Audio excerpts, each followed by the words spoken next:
dalam setiap peristiwa ada makna, ada hikmah yang boleh kita ambil. Ya, dalam setiap peristiwa, baik itu suka maupun duka, baik pada saat sakit ataupun pada saat sehat. Dan yang terlebih lagi, hikmah yang boleh kita ambil itu pada saat kita mengalami duka, ataupun pada saat kita mengalami sakit penyakit. Pada saat itu, atau juga pada saat kita mengalami suatu persoalan hidup atau kemalangan, pada saat itu jugalah kita akan melihat siapa orang-orang yang sungguh-sungguh ada bersama-sama dengan kita. Ya, jadi hikmah yang sangat luar biasa bisa kita temukan pada saat kita mengalami sesuatu hal bencana. Maka itu, kalau terjadi sesuatu hal yang kurang mengenakan bagi kita, ya, disitulah kita diberi kesempatan untuk mengenal lebih dalam lagi tentang kehidupan kita, juga tentang orang-orang yang ada di sekeliling kita, siapa mereka, ya. Karena pada saat kita berada pada puncak tertinggi, semua akan datang mendekat, ya, bahkan musuh pun bisa menjadi kawan. Tapi pada saat engkau sudah berada di titik terendahmu, jangankan musuh, kawan pun bisa menjadi musuh. Nah, tapi bukan berarti ketika kita berada di titik terendah itu semua akan pergi. Tapi disitulah kita akan melihat siapa teman sejati. Nah, apa yang terjadi dengan Bapak Joko Widodo saat ulang tahunnya yang ke-64 tahun? Wajahnya yang memang terlihat tidak sesegar yang dulu-dulu, karena memang dia lagi mengalami sakit kulit. Nah, pada saat itulah banyak penilaian terhadap beliau, bahkan dikatakan dia mendapat azab dari Tuhan. Orang-orang yang benci beliau makin benci, bukan makin benci saja, bahkan mungkin mereka senang. Mereka senang mentertawakan, lihatlah Bapak Jokowi itu, ya, si ijazah palsu, 10 tahun berkuasa hanya untuk menambah hutang negeri ini. Apa yang sudah dia lakukan, dia terima akibatnya sekarang. Itu, lihatlah penyakitnya, entah datangnya dari mana, ya. Bahkan seorang yang bernama Ikrar Nusa Bakti, dia ini adalah orang pintar, intelektual, profesor, ya, peneliti, mantan duta besar, bisa berpendapat aneh bin ajaib terhadap Bapak Jokowi. Bahkan dia menuduh jangan-jangan yang waktu ulang tahunnya Bapak Jokowi kemarin yang nongol itu adalah kloningan dari Bapak Jokowi. Ini kan hal-hal yang sangat luar biasa. Orang seperti ini masih bisa berpendapat seperti itu, menuduh Bapak Jokowi ada kloningannya, dan dia tidak bicara dalam artian dalam tanda kutip, jangan-jangan dia kloningan, ya. Nah, ada beritanya juga, saya coba bacakan juga beritanya, ya. Heboh isu pengkloningan imbas wajah Jokowi beda. Ikrar Nusa Bakti, dia tak berani hadap kamera. Pengamat politik Profesor Ikrar Nusa Bakti turut merasa aneh dengan penampilan terbaru mantan Presiden Joko Widodo. Keanehan yang disorot oleh Ikrar setelah Jokowi hanya sebentar muncul ke publik di hari ulang tahunnya ke-64 di Solo, Jawa Tengah pada 21 Juni 2025 lalu. Aneh bagi dia, tetapi bagi mereka yang datang merayakan ulang tahun Bapak Jokowi, itu adalah hal yang sangat luar biasa.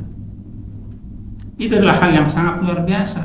Bapak Jokowi pada kondisi yang seperti itu semestinya cukuplah, ya, cukup Ibu Iriani yang keluar dan anak-anaknya kalau ada di situ.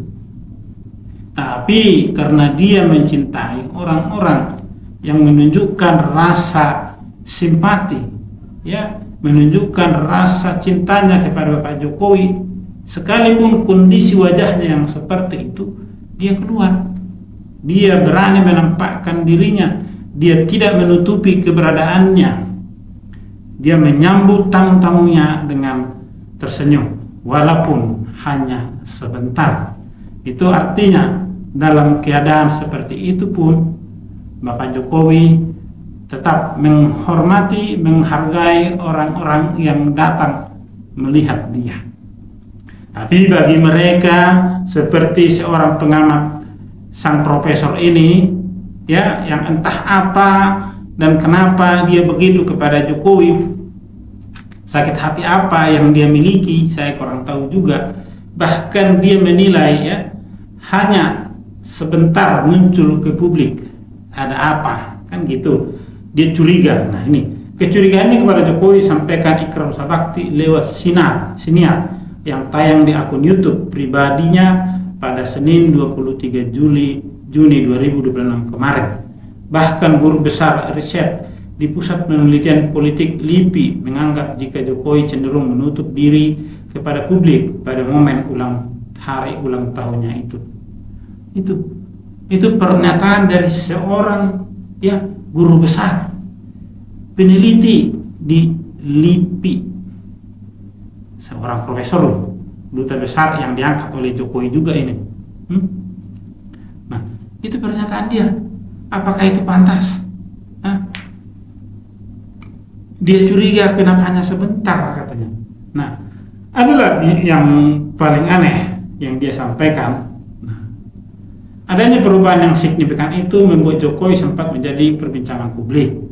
Ya, ada yang mengatakan bahwa Jokowi menutup diri karena memang ada suatu perubahan besar di tubuhnya. Yaitu saya beri contoh, ya, misalnya bahwa mukanya itu ada yang agak bengkak, ada yang warnanya berubah, ya, dan kemudian macam-macam lah, ya, beber ikrar. Nah, itu dia, ya. Dia menilai, ya, keluarnya Bapak Jokowi hanya sebentar ke publik, ada apa? Ada keanehan dan segala macam. Penilaian ini saya melihat penilaian yang bernilai negatif. Dia tidak bisa menghargai hadirnya Bapak Jokowi dalam keadaan seperti itu. Ya, dia bisa saja kan dia menyampaikan pesan, atau dari dalam rumahnya dia hanya say hello, terima kasih, langsung masuk. Tapi ini tidak. Dia datang, dia masih melihat tamu-tamunya yang datang itu, ya. Jadi kalau memang sudah kita berpikiran sudah aneh-aneh, ya, sekalipun dia bertitel hebat, sekalipun dia berpangkat hebat, sekalipun dia punya jabatan yang luar biasa sebagai peneliti, ya, kalau sekali lagi kalau hatinya sudah kotor, pikirannya akan terbawa arus. Nah, hal yang paling menyakitkan juga, ya, yang dia bilang ini, pada saat dia ulang tahun kemarin ternyata dia muncul sebentar di rumah pribadinya di Solo tersebut, ya, dan kemudian aktor Jokowi ini digantikan oleh aktor lain yang mirip Jokowi, ujarnya, ya. Yang itu yang kemudian membuat satu tanda tanya besar, ya, ada apa nih?